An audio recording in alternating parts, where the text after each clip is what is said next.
Malam itu hujan deras sekali mengguyur seluruh Jakarta tanpa henti. Aku, Bapak Budi, tidak tega menyuruh Rian pulang larut malam dengan motornya yang pasti basah kuyup, jadi kubiarkan dia menginap di kamar Andi putraku. Pagi harinya, saat jam 6 lewat sedikit, aku naik ke lantai atas untuk membangunkan mereka karena sarapan sudah siap di meja, dan saat aku dorong pelan pintu kamar Andi yang sedikit terbuka, pemandangan di depan mata membuat napasku terhenti sejenak. Andi dan Rian tidur berpelukan erat di tempat tidur tunggal, tangan Rian memeluk pinggang Andi dengan lembut. Kepala mereka bersandar satu sama lain seolah tidak ada dinding di antara mereka. Hatiku langsung berdegup kencang, keringat dingin menetes di punggung, pikiranku berputar-putar mencari penjelasan yang masuk akal tapi tak ada satupun yang bisa kuterima. Apa ini? Putraku yang selama ini kulihat sebagai anak laki-laki biasa, pintar, rajin kuliah di Universitas Indonesia jurusan teknik, dan Rian sahabatnya sejak SMA yang selalu datang ke rumah seperti anak sendiri, mereka bukan sekadar sahabat. Aku mundur pelan tanpa suara, menutup pintu lagi, dan duduk di tangga dengan tangan gemetar. Rumah kami di kawasan Ciputat ini biasanya tenang, tapi pagi ini terasa seperti badai baru saja melanda. Aku ingat betul bagaimana 2 bulan lalu Andi meminta Rian menginap karena proyek kuliah mereka molor sampai malam, dan aku setuju tanpa curiga karena menganggap mereka seperti saudara. Tapi sekarang semuanya berubah.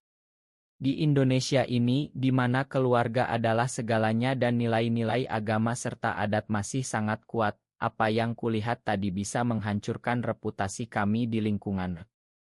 Tetangga akan bergosip, saudara-saudara akan bertanya, dan istriku mungkin akan menangis berhari-hari. Aku berdiri lagi, berjalan ke dapur sambil berpura-pura sibuk menyiapkan nasi goreng, tapi pikiranku tak bisa lepas dari pelukan itu. Andi turun duluan, rambutnya acak-acakan, senyumnya biasa saja saat bilang pagi, Pak, tapi aku melihat ada sesuatu di matanya yang berbeda, seperti ada rahasia yang selama ini disembunyikan dengan baik. Rian menyusul tak lama kemudian, menyapa dengan sopan seperti biasa, pagi, Pak Budi, Ma mengganggu, tapi saat mereka duduk bersebelahan di meja makan, jarak mereka terlalu dekat untuk sekadar sahabat. Aku diam saja, mengamati setiap gerak-gerik mereka, bagaimana jari Andi sesekali menyentuh lengan Rian saat mengambil sendok, bagaimana Rian tersenyum kecil saat Andi bercerita tentang dosen yang galak. Istriku, Bu Siti, sibuk di dapur tak menyadari apa-apa, tapi aku sudah merasa duniaku goyah. Setelah sarapan, aku panggil Andi ke ruang tamu saat Rian mandi. Nak, Papa mau bicara, kataku dengan suara pelan agar tak terdengar. Andi duduk di depanku, wajahnya masih mengantuk tapi matanya waspada. Aku tak langsung bilang apa yang kulihat, takut salah paham, tapi pertanyaan itu keluar juga, kamu dan Rian kalian baik-baik saja. Andi mengangguk cepat, iya, Pak, kenapa? Tapi nada suaranya agak gugup, dan itu semakin membuatku curiga. Sepanjang hari itu aku tak bisa konsentrasi kerja di kantor, pikiranku melayang ke masa kecil Andi, bagaimana dia selalu pemalu dengan teman perempuan, lebih suka menghabiskan waktu dengan Rian main game atau belajar bareng. Apakah aku buta selama ini? Apakah sebagai ayah aku gagal mendidiknya dengan nilai-nilai laki-laki sejati?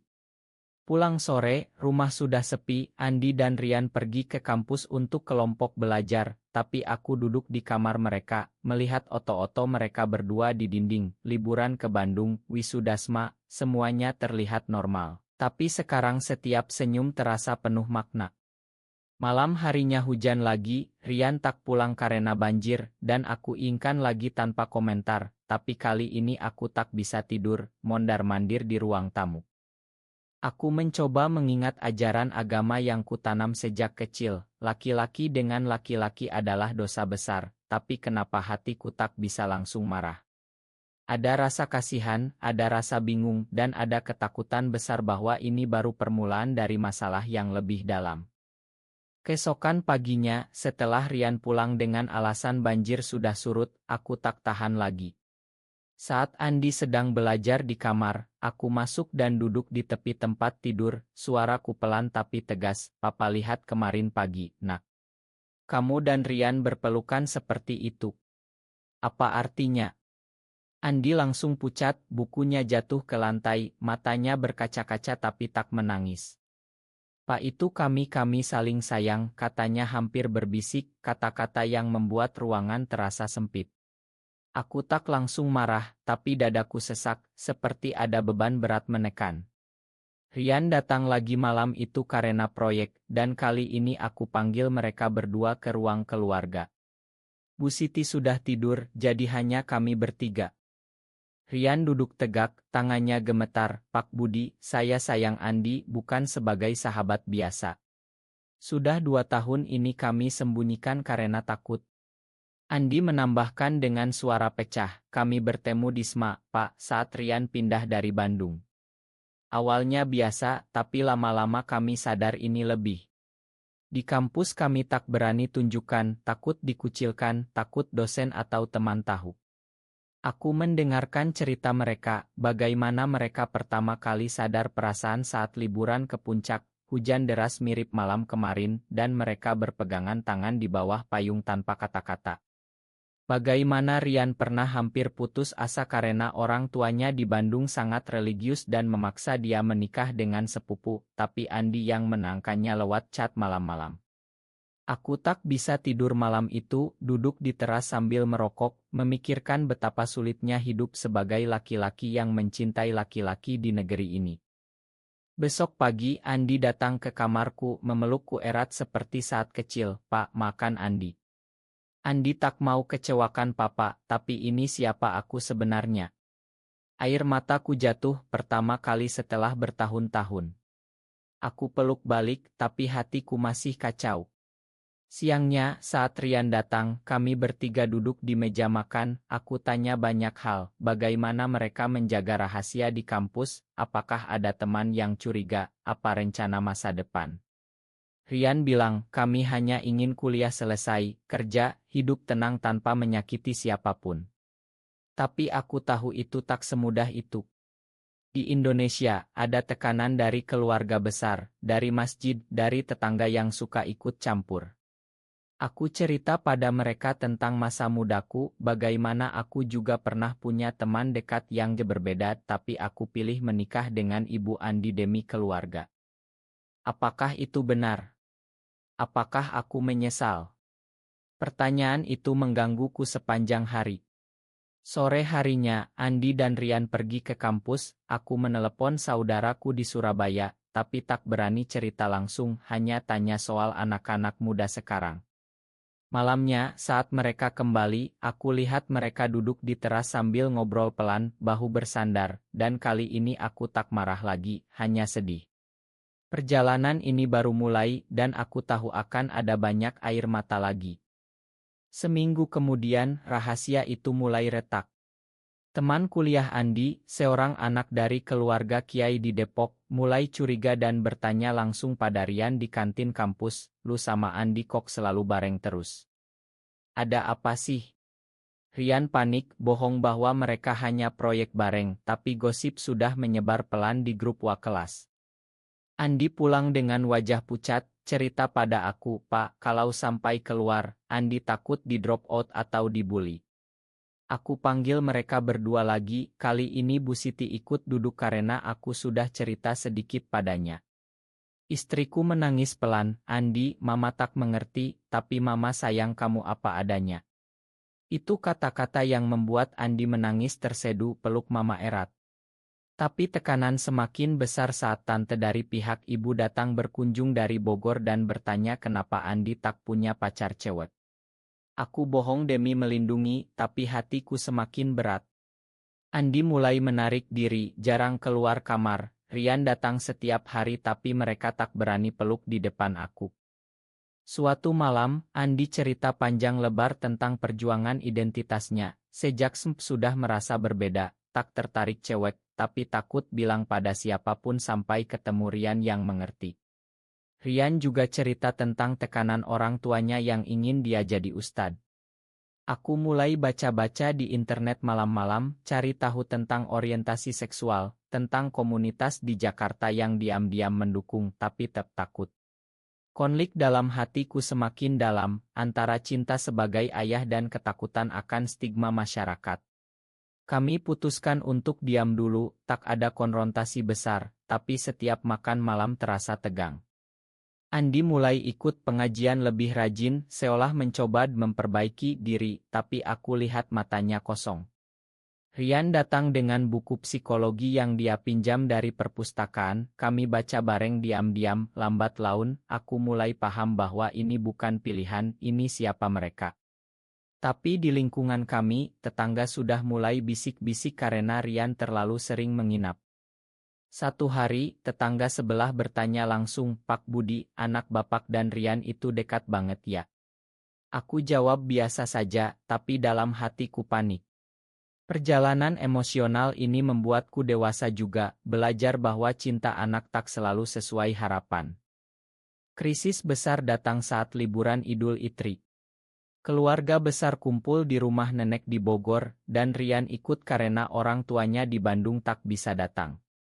Di sana, sepupu-sepupu Andi mulai godain dia soal pacar, dan salah satu sepupu yang usil memergoki Andi dan Rian bicara pelan di belakang rumah.